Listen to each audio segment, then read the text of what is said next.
Drake always wanted to be that dude. Big money, big power, moving the industry like a puppet master. And in his eyes, nobody did it better than Diddy. Diddy had the whole game on lock. The paper, the influence, the way he kept young girls around like they was trophies. Drake wasn't just watching, he was studying, taking notes, trying to mold himself into the next king of this industry shit. But here's the thing. Diddy ain't never really rate Drake like that. He let him hang around, sure, but he ain't respect him. To Diddy, Drake was just some corny kid from Canada trying to act like he belonged. Ain't got the swag, ain't got the street cred, ain't got that real boss energy. Just a rapper with hits but no real weight. And that tension been bubbling. That so-called fight at LIV in 2014, Diddy putting hands on him over the 0 to 100 beat.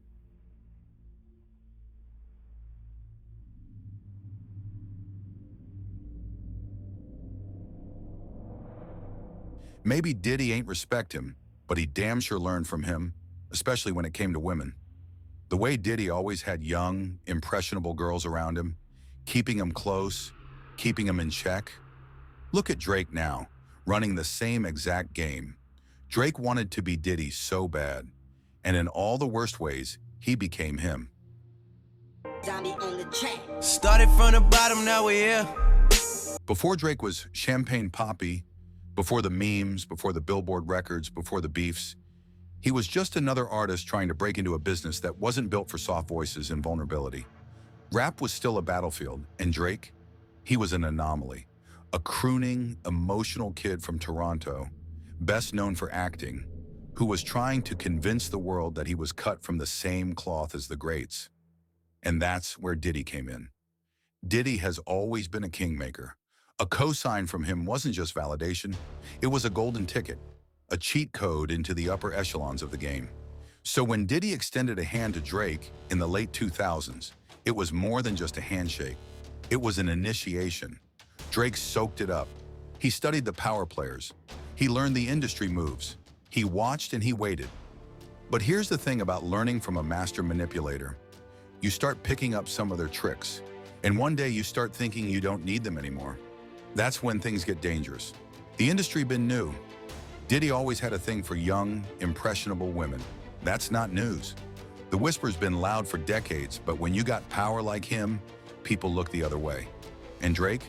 He was watching, learning, taking notes. See, back when Drake was still trying to make a name, he looked up to dudes like Diddy, wanted the money, the influence, the access. But more than that, he wanted to move like the OGs, especially when it came to women. Diddy had the blueprint. Surround yourself with young girls, keep them in your orbit, play that mentor role, and always keep the control. And if you really pay attention, Drake been running that same play for years.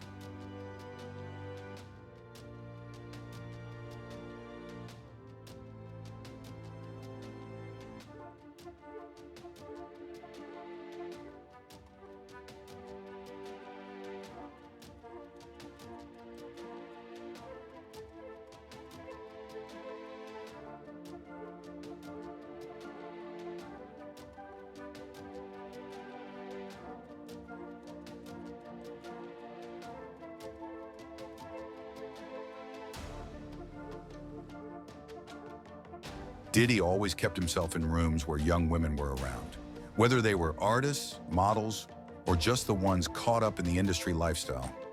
Look at Cassie. She was barely 19 when he locked her in, and he held on to her for damn near a decade. A lot of people say she ain't really get to live her life until she finally broke free. And that's just one name.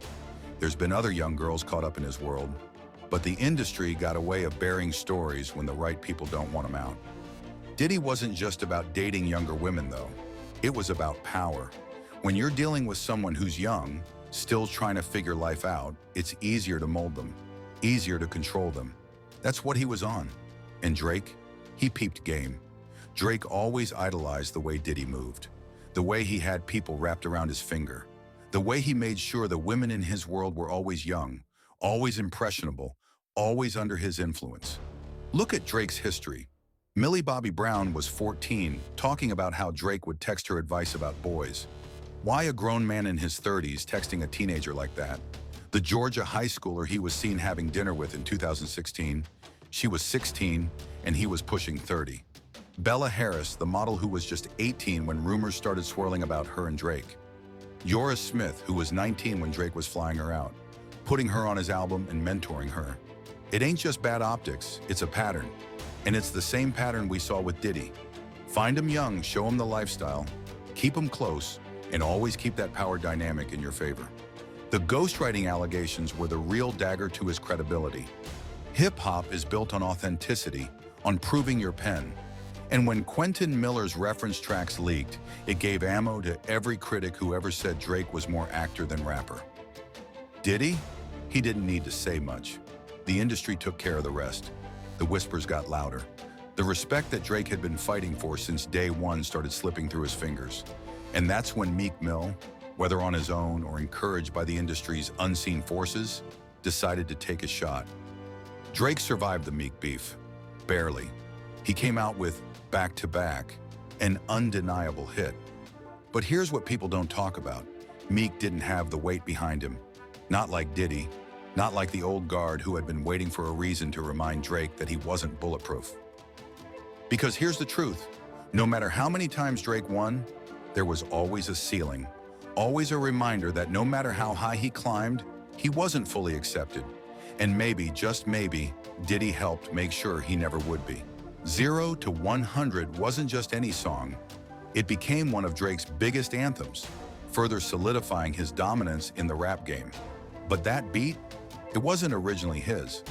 According to industry insiders, the production was originally given to Diddy by Boy One Die, one of Drake's closest producers.